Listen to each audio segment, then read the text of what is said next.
Hello friends, so today we will go with the next test. Up till now that we have covered a lot many tests related to the mechanical properties and their testing.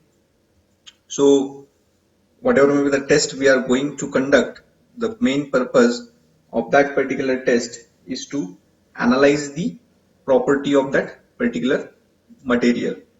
So today the next test we are going to cover, that is the fatigue test. Now basically whatever may be that word fatigue, maybe you have heard with this particular word. What is the meaning of fatigue? That is very important.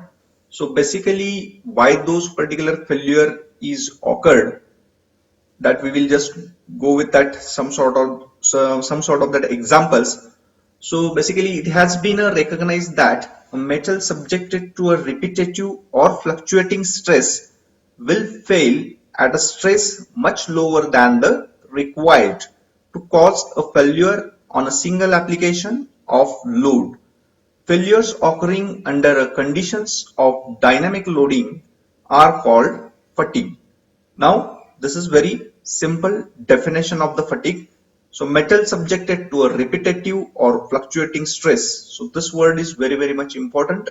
That is, whatever may be the any material, it is there which is under a repetitive or fluctuating stress, and this particular material that will be a failed at a stress which is much required below a single application of any load.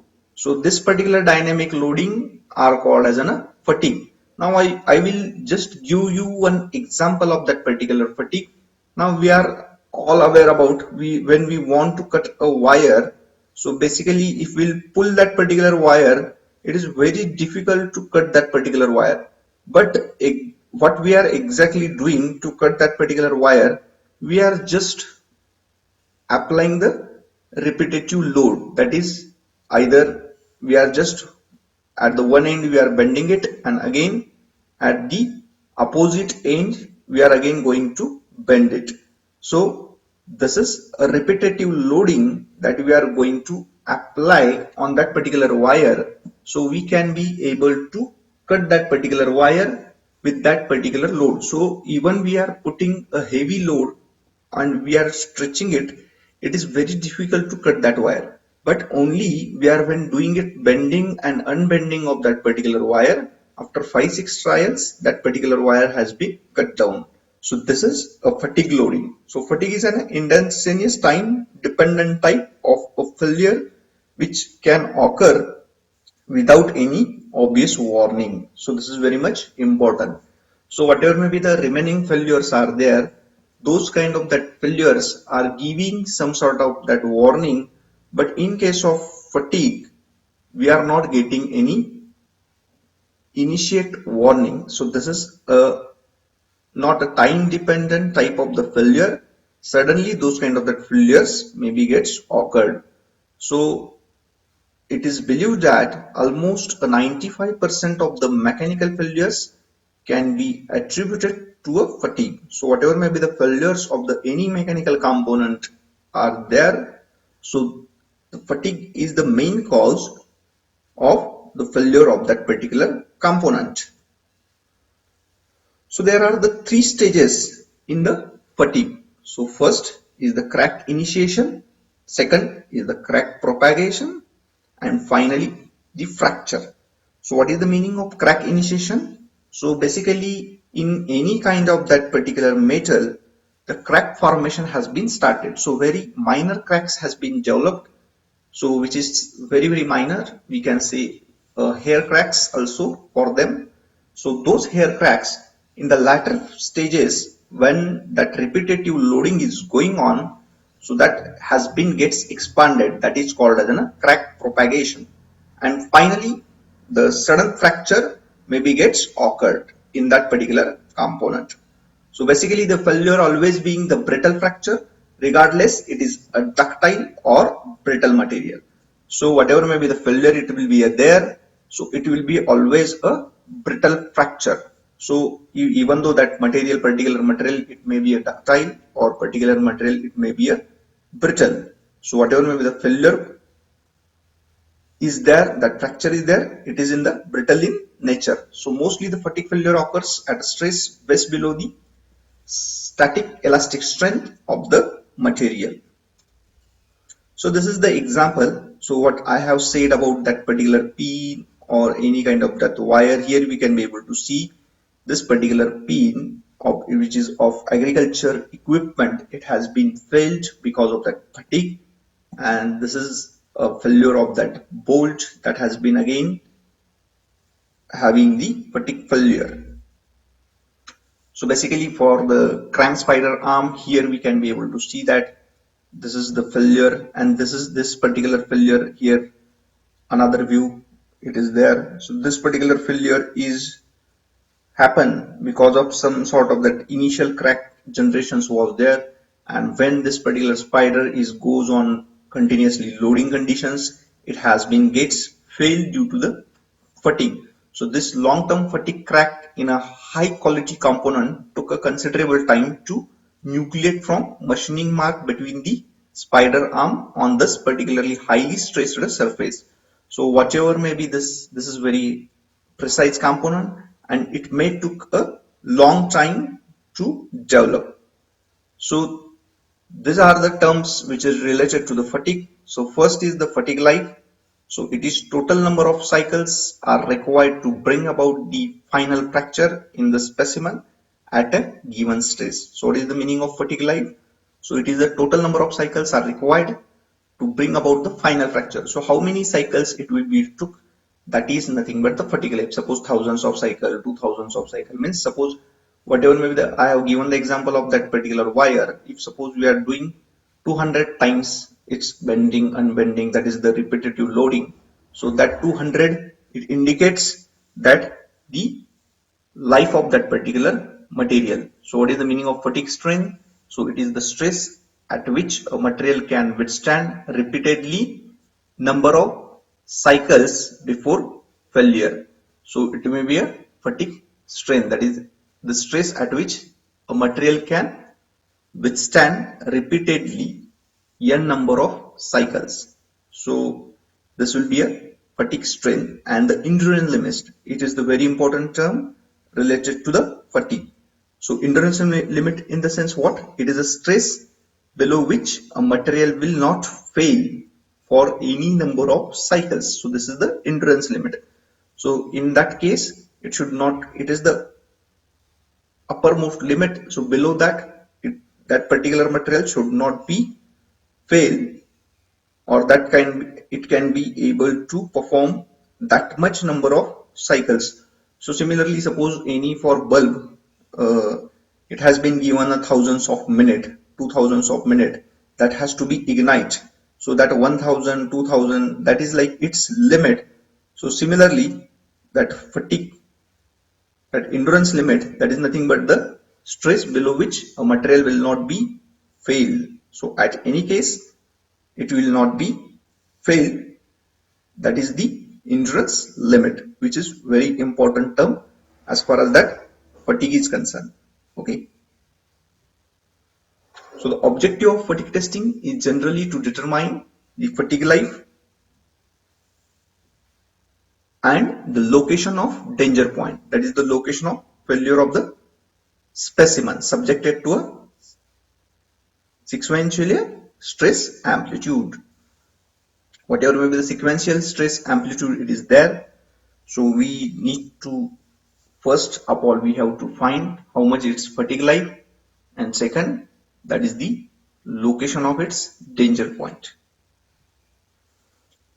So basically there are two basics for classification of the different methods of fatigue testing: sequence of the stress amplitude and nature of the test piece. So whatever may be the sequence of the stress amplitude, it is there, and the nature of the test piece. So these are the two basic classification for the different kind of that fatigue testing. So sequence of the stress amplitude and nature of the test piece. So classification based on the sequence of the stress amplitude. So there are the two kind of that stress amplitudes are there. One is the constant amplitude test, and second one is the variable amplitude test. So basically, this is the simplest sequence of the amplitude obtained by the applying reversals of the stress of constant amplitude to the test piece until the failure is occurred, and different specimen of the test series may be subjected to a different stress amplitude, but for each individual atom the amplitude will never be varied. So this is very much important part. So different specimens of the test series may be subjected to a different stress.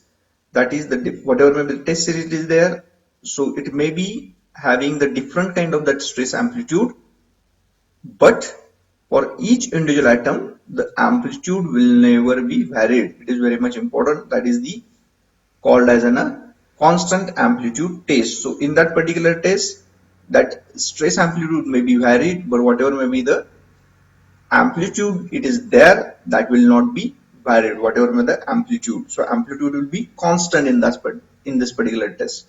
So this is the following parameters to utilize the identify the fluctuating stress cycle. So these are the parameters. So mean stress we required, stress range we required, stress amplitude is required, and stress ratio is required.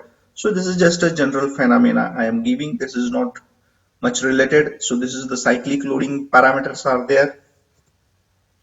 Now testing of an object subjected to stress reversal of different amplitudes. Under this condition, testing is known as variable amplitude test. So what is the meaning of variable amplitude test? So object is subjected to a stress reversal of the different amplitude. So in this particular variable amplitude test, it is there. So just understand, in the constant amplitude test, the amplitude is constant. In the variable amplitude test, the amplitude is variable for the same series of the components. Now, whatever the classification we are doing, that is based on the nature of the test piece. So these are the two classification. One is the specimen. So test specimen made in the standard form as in a shape and size and prepared with the good surface finish for the test. So in this particular case, that is that particular specimen has been formed with a very good surface finish, and this is the test specimen, means sample. Whatever may be the material it is there, we are manufacturing that particular material with a specimen with a very high good surface finish and in the given size and shape.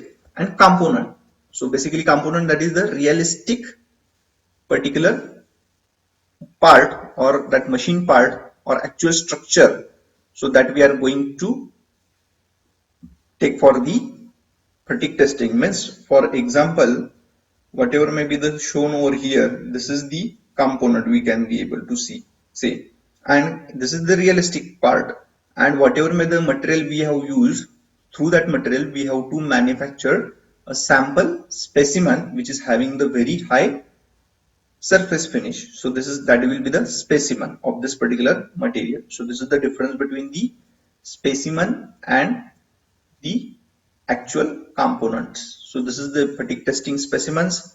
One is the for the rotating bending. So this will be a particular called as a specimen that we have manufactured according to the standards, and this is the realistic component here, that we can be able to see the cantilever flat sheet. So this is the realistic component, and this is the specimen which we have made.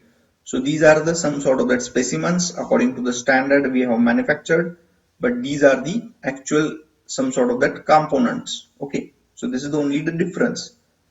So this particular car here, we can be able to see this kind of that fatigue load has been applied over here. Now basically the simplest type of machine for fatigue testing, the load applied is a bending type. So basically just to carry out that fatigue testing, that is the rotating bending machine has been used, and the bending type of that particular load has been applied. Now the test specimen may be a simply supported beam or a cantilever beam. So whatever the test specimen we have used, that will be a maybe a simply supported, or it will maybe a cantilever. So basically the SN curve is created by this machine is identified as a rotating bending, the stress controlled fatigue data curve, The rotating bending test machine is used to create the SN curve by turning the motor at a constant revolution per minute or the frequency. So basically one of the motor has been used. So I will just show you that particular RR mode testing. So this is the RR mode testing. So here that particular component it is there. So this particular load is applied. So this will be a constant amplitude is generated because that motor is rotating with the constant speed and that load has been applied over here. So basically this that RR mode rotating beam type of machine for simply supported beam. So this is the simply supported beam. Here we can be able to say that particular component is simply supported and a specimen of a circular cross section is held at the end. So this will be held at the end. Here we can be able to see, and then that particular load has been applied. So the equal loads on these bearings are applied by mean of weight that produce a uniform bending moment in the specimen between the loaded bearings. So here we can be able to see the particular load. So the uniform bending moment is we are getting through it. So how this particular test has been carried out, that we will see through this video. So this is some sort of that how that bending moment is calculated, that is force into the length of that particular specimen, and Z is the cross sectional area. So bending stress is calculated by the bending moment divided by that particular sectional modulus, which is related to the modulus of that particular I, that is moment of inertia of that particular material. So how that particular test has been carried out, that we will see over here.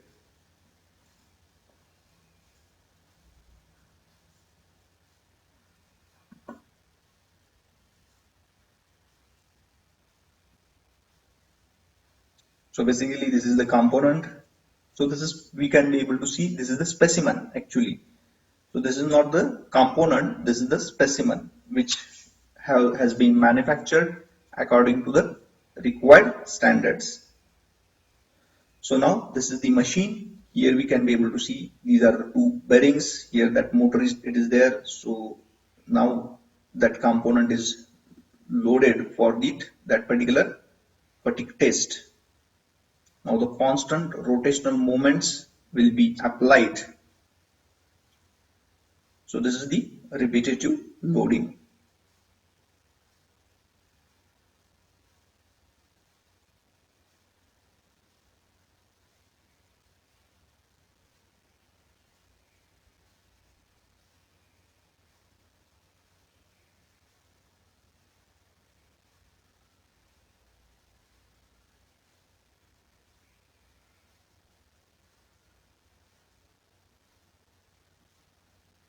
So now this has been loaded.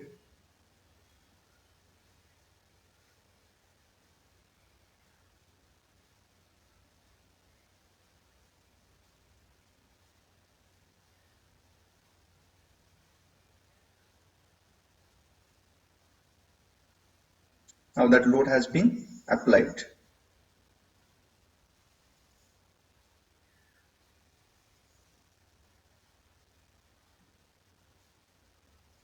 Now this is the weight addition, it is there.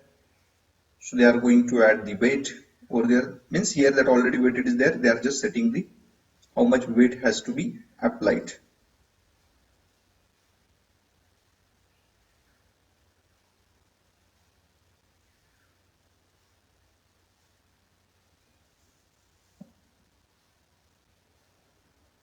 So here we are getting the count, how much rotation it has been performed.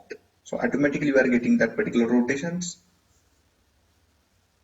So in the machine design one, I think you have to draw the SN curve. So here only you have to understand what is the fatigue loading, and in that particular subject you have to draw the SN curve for any material. So now that repetitive loading load has been applied. So through this we can be able to apply the load. Now how it has been performed, just see, it is going on under rotations and the weight has been applied to it. So it may be gets bent after a certain rotations. So this is the